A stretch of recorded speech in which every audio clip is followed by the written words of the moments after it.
देखिए, जब हमारी 25 तारीख को रैली थी, युवा आक्रोश रैली, उस समय सरकार की तरफ से कमिश्नर और संभाग आयुक्त आए थे और बात भी चली। और हमने उस दिन ये भी कहा था कि अगला हमारा पड़ाव होगा वो राज्यपाल, आवश्यकता पड़े तो प्रधानमंत्री, राष्ट्रपति, उनको भी हम ज्ञापन देंगे। आज एसआई भर्ती के अभ्यर्थी, RS 18 और 21 के हमारे कुछ अभ्यर्थी और इनके साथ RLP की हमारी जो टीम है, ये 9 सदस्य प्रतिनिधि मंडल के साथ गवर्नर साहब से मुलाकात करी। बहुत ही अच्छी भेंट रही हमारी और इन्होंने हमें आश्वस्त किया कि चूंकि RPSC पुनर्गठन का मामला सीधा सीधा गवर्नर का बताते। मैंने कहा साहब आप मांग लो, खुद मांग लो आप CM से। वैसे 10 मिनट का मामला होता है कि CM गवर्नर को भेजे, गवर्नर राष्ट्रपति से अप्रूवल ले ले और संवैधानिक संस्था है चूँकि बताते हैं तो इसका हो जाएगा। आप भंग करें, नए सिरे से RPSC का गठन करें UPSC की तर्ज पे। और दूसरा SI भर्ती के अंदर जो बदनामी देश के अंदर भारतीय जनता पार्टी की हुई, इस शासन की हुई और युवाओं को बरगला के वोट लिया कि हम भर्तियां रद्द कराएंगे, पेपर लीक की घटनाओं पर रोक लगेगी, पेपर माफिया अंदर होगा।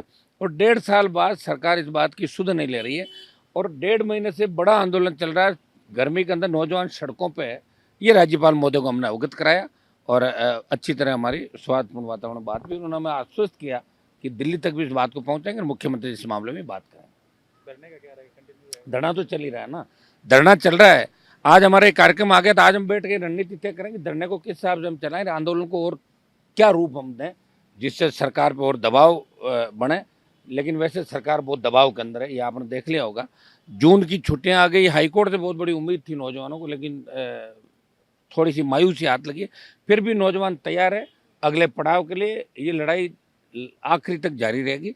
ये दोनों जो मामले SI भर्ती, RPSC पुनर्गठन और पेपर लीक की जितनी घटनाएं, चाहे रीट लेवल फर्स्ट का मामला हो, हम चाहते हैं कुछ मामले CBI को चले जाए और ये RPSC का पुनर्गठन हो, SI भर्ती रद्द हो।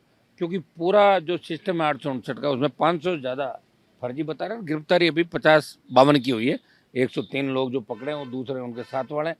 तो SOG के अंदर भी एक तरीके से सेटलमेंट का कमरा बन गया जिसमें कुछ लोगों को लाते हैं और 3 के साथ एक, जैसे 2 लाए तो 1 फ्री, 3 के साथ 1 फ्री। ये धंधा SOG के अंदर चल, 1-1 करोड़ रुपए के अंदर बहुत से मुलजिम SOG ने भी निकाल। तो SOG भी दूध की धुली नहीं। हम चाहते हैं कि ये मामला एक बार रद्द करके जांच जारी रहे, CBI इसकी जांच करे। ये हमारी तरफ से हम चाहते हैं कि एक बार भर्ती रद्द हो, RPSC का पुनर्गठन हो, UPSC की तर्ज पे मेंबर यहाँ आने वाला जो राजस्थान का यूथ है, बच्चे हैं, वो भरोसा करें। क्योंकि अब घरों के अंदर भी बच्चे कहने लगे कि पापा कितनी पढ़ाई कर लें लेकिन फ़ायदा क्या, पेपर तो आउट हो जाएगा। जो अपमान राजस्थान का देश के अंदर, अपमान को हम सहन नहीं करेंगे और राजस्थान के सम्मान की लड़ाई हमारी आखिरी दम तक जारी रहेगी। आपने धरने के वक्त आश्वासन आपको मिला था, लेकिन फिर कल आपने कहा कि आपकी फोन टैपिंग भी हो रही है और कई तरह वो के मैंने आरोप सही लगाए। कहा, वो सही आरोप लगाए मैंने, क्योंकि मेरे पास सूचना मिल गई सारी की सारी। क्योंकि मेरा जिधर भी मूवमेंट होता है, जो भी बात होती है, तो उससे पहले ही कहीं पहुंच जाती है। इसका मतलब फ़ोन टैप हो रहा है। और आज के युग में पेगासस के बाद तो आप देख रहे हो कि फेस टाइम और व्हाट्सएप भी आराम से टैप किए जा सकते हैं। इससे पहले भी बहुत से लोगों को फ़ोन टैप हुआ। अशोक गहलोत की सरकार गिर रही थी, उस वक्त भी हमारे फ़ोन टैप हो रहे थे। वो तो पता आपको सारी चीज़ें सामने थी कि फ़ोन टैप हुए और फ़ोन पे पता लगा, तभी तो सरकार बच गई थी अशोक गहलोत की। अगर फ़ोन पे पहला टैप नहीं होता तो सरकार गिर ही जाती। फ़ोन टैपिंग से तो सरकार बचाई थी। फ़ोन टैपिंग अपराध है। हम प्रयास करें पता लग जाए हमें सारी बात का, और ये लिख के भी हम दे रहे हैं इस बात को कि भाई हमारे फ़ोन टैप करना गलत है। किसी की प्राइवेसी, आप जब तक देश को कोई खतरा नहीं हो या कोई दूसरी गतिविधियों में शामिल नहीं हो, तब तक आप फ़ोन किसी का टैप नहीं कर सकते। ये हमारा संवैधानिक अधिकार है। लेकिन दुर्भाग्य है कि राजस्थान गलत दिशा की ओर जा रहा है। गहलोत वसुंधरा के बाद अब भजन लाल जी भी इसी दिशा में चल पड़े। राजेंद्र राठौड़ ने जो बयान दिया था उससे गलत बयान दिया, राजेंद्र राठौड़ जी ने गलत बयान दिया। उनको बयान नहीं देना चाहिए ऐसा, क्योंकि उन्होंने जो विधानसभा में भाषण दिए, बार बार जो आंदोलन किए, गिरफ्तार हुए, उसमें रोज ये इनके लंबे लंबे भाषण, SI भर्ती रद्द करो, RPSC का पुनर्गठन करो। अब लोग कह रहे हैं कि राजेंद्र राठौड़ कौन सी बात माने, ये माने कि वो माने? क्या सरकार माने के बाद इस तरह आप बदल जाओगे? वो उनका, अब उन्होंने क्यों बयान दिया, कैसे दिया, वो तो वही जान सकते हैं। लेकिन राजेंद्र राठौड़ का बयान ही सब कुछ नहीं होता, आप जानते हैं।